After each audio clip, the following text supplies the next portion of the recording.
Ladies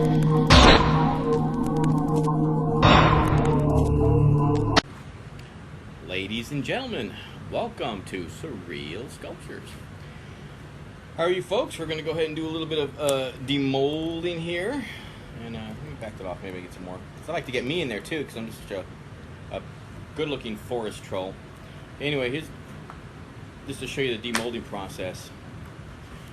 The silicone's pretty cool stuff. Once it solidifies, it turns into this rubbery stuff. Here's that one that I took off the plastic from earlier, and you can use it for junk mold. You don't want to use it on a master mold, on a clean one. But let's say you're making crappy copies of something that you're going to toss out anyway, but you need that one crappy copy. This comes right off, so it's pretty cool. Even this cup. This was the cup where I was mixing all the. This comes right. I don't know if it's like one of those masks that the women put on their faces. Anyway, it just comes right off. I can cut that up, use it for later, but it's still kind of tacky. That's some of the silicone that didn't necessarily cure. And you don't want to necessarily keep it in your hands too long. It's a carcinogen, so we want to go ahead and get that out of there as soon as possible. But before we do that, here is your mold. Inside is your head. So what we're going to go ahead and do is I'm going to go ahead and open this up for you and show you how we do this. Yeah. Okay, so let's go and get my knife. The knife we like to use is this is a regular old cheapy X-Acto knife or utility knife. That's junk. We like to use what's called a whittling knife. And this is a whittling knife right here. And this is how you open up the mold. So let me show you the process. Let me get a pair of scissors. Oh, here we go. Let me go ahead and start defunking this a little bit. What I need to do is get this plastic cup off of it.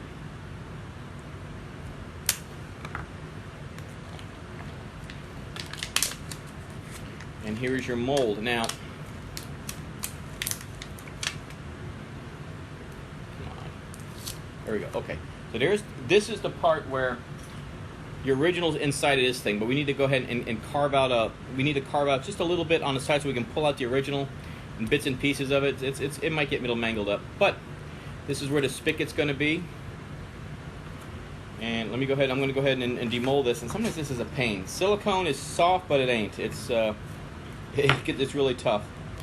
So what we want to go ahead and do is, and you're welcome to fast forward this if you get bored, but this is the process I use to make my molds. If you're interested, look on. So we're going to go ahead and start. There's a lot of waste silicone that you're really not going to use. It's mixing with the cardboard that I use on the base. Okay. Get a little closer here if I can. So let me go ahead and start. I'm going to start carving up really soon. I like to find out where the front of the head is if that's possible. And this is where I start. See, the bits of the mold are starting to break off. And that's okay. This is expected. I got some in my eye. How stupid. But let's start. I'm just starting to take away some of there's cardboard in there and stuff. But inside your mold is in there. So this is where we're going to pour the resin and make your resin copies. So let's start slicing because I don't know where the face is. So what I do is I'm just going to carve it just enough to where so what you want to do is a little you want to do what's called a zigzag cut. You kind of zigzag a little bit, see? You're probably thinking, why would anybody want to do a zigzag? I'll show you why in a minute. This is going to be an easy. Oh, baby. It's going to be easy one, I think. Yeah. Here's your original in there. I'm giving birth to a baby. Giggity goo. But I don't want to cut too deep because what's going to happen is I'll show you what I'm talking about. This is actually going to go. I think this is going to go pretty good.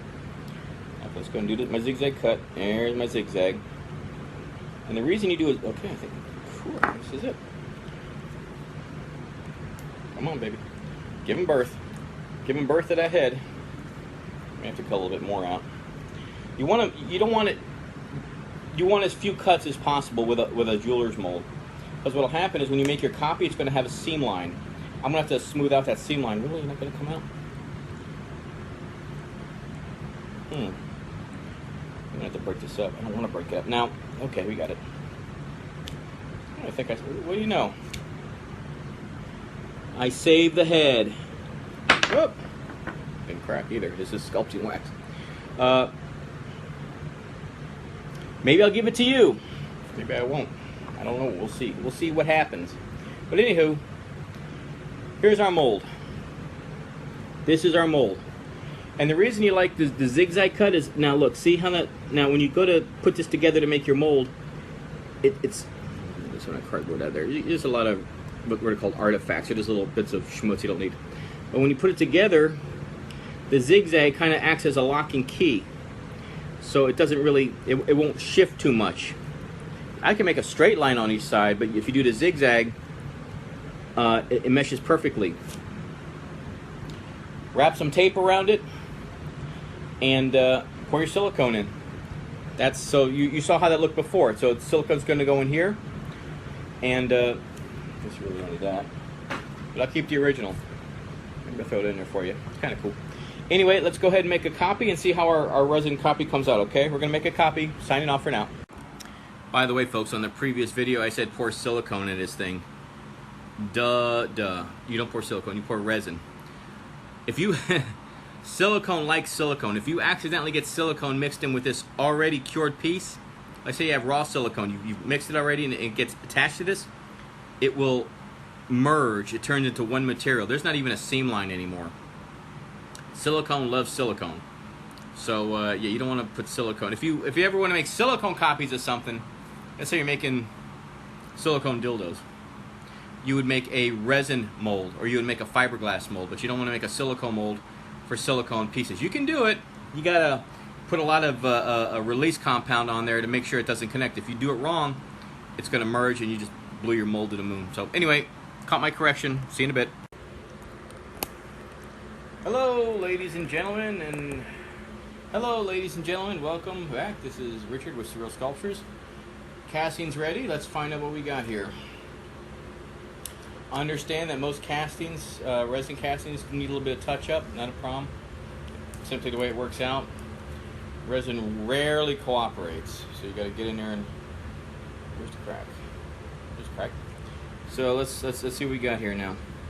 Let's open this baby up. Come on now.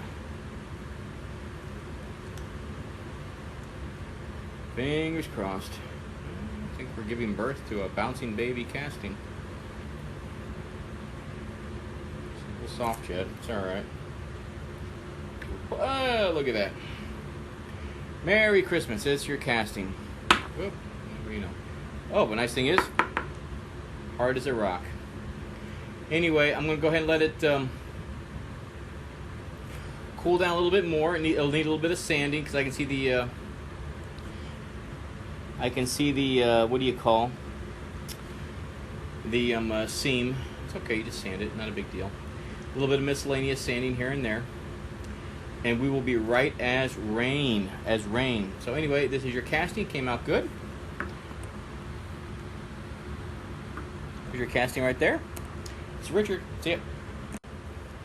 All right, ladies and gentlemen, this is Richard with Surreal Sculptures. What we're going to do is we're going to go and take our casting, which has been primered a number of times. We're just about ready to go ahead and start putting on some flesh color.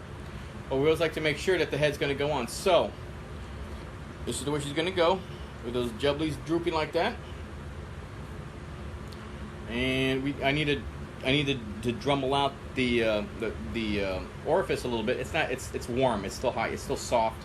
It needs it hard enough where you can start drilling it. But looks like we're in good shape. I mean, it's really hard to see this here. I really don't want to drop this, because my luck, I will. But anyway, that's going to be your head. Looks like it came out really good. It's got the ball gag in there for your request. And of course, we can angle the head. If you want the head angled up, you want the head angled down. No, that looks kind of cool, actually. Twisted, looking to the left, looking to the right, or what have you. We can do it. Yeah, it came out really good. It's got to let it cool.